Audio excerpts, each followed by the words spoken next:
This is one of the great stories of the tournament and really of the season. John Calipari at Arkansas started off SEC play 0-5. So we have some insiders who say he was researching who might lose every conference game, what kind of company he would be keeping.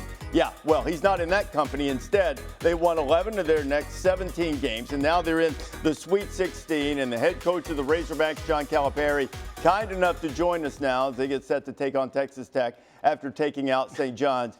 John, remarkable performance by your team. I've heard you describe them now as having one heartbeat. We hear coaches say things like that. Give me a tangible example of what it means and how it manifests itself that this team is playing with one heartbeat.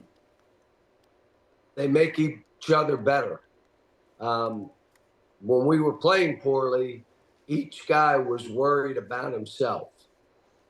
Now they're worried about each other. They cover for each other. Did you see like Billy Richmond and Carter Knox block shots and Trevin Brazil doing the stuff that he's doing, all those little things, creating good shots for each other, making the easiest play. We weren't doing any of that to start the year. And the other thing, we weren't tough enough. We weren't guarding well enough. And we're in a league where it was unforgiving. We lost 5. But they hung together. They're good people, good kids, raised right. The families, when you see them, you know why the kids are the way they are. All that stuff sounds great, Cal, but how did you get them to do that? How did you pour into them and get them to pour into each other? Any type of individual meetings, team meetings, a leader in your locker room? How did you get them to the point where they would listen, hear, and respond? First of all, you got to believe in them. They got to know you believe in them and it's authentic. But the other piece of it is they look at each other and say, if we don't come together, we may not win a game. And so they were in a position they had to come together. Our 2 leading scorers, I know it's not a big deal to many people, but our 2 leading scorers have been out. Like our leading scorers, the guys that scored the most. So they knew if we don't come together, this isn't going to happen for any of us. They knew. I think part of coming together, Cal, and you've deflected this, and understandably so, you've done it throughout your career. But some of that coming together was to do it for you.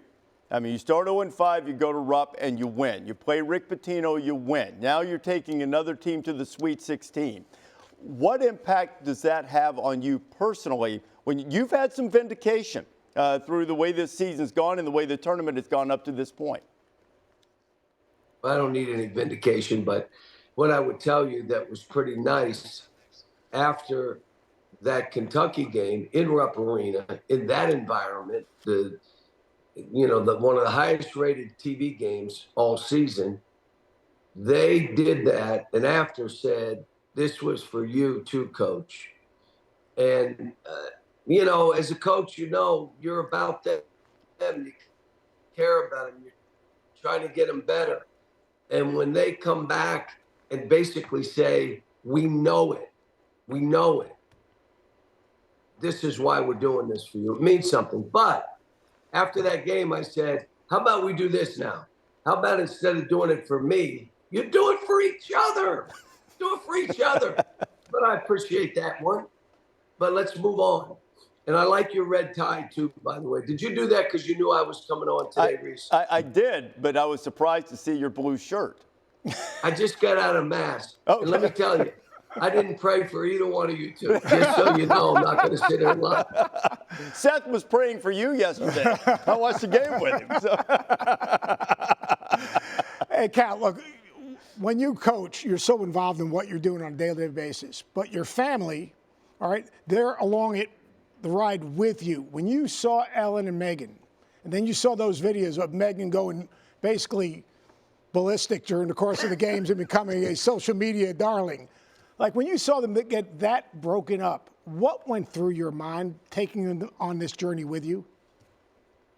Well, I know how hard this is on families. Seth, you know how hard it is on families. You have daughters.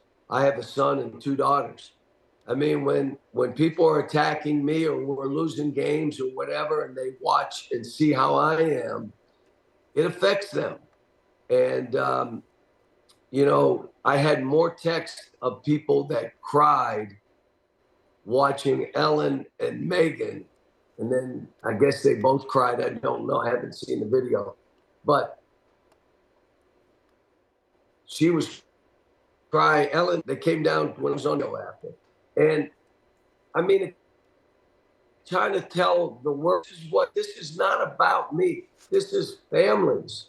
Just the way I look at my players, it's about their family, not just them. So I was happy people got to see what our family's about, but I wish it was a blowout so they didn't have to cry.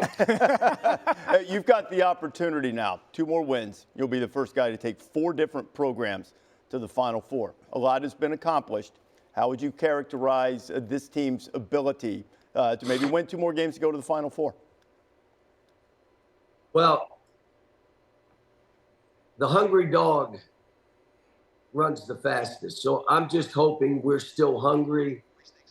We remain the underdog. It's back to my roots where it didn't matter how you weren't supposed to win. And when I used to say, well, our team is really good, yeah, but you're in that league and you're this, you're that. So I'm kind of back to being the underdog. And, we'll see.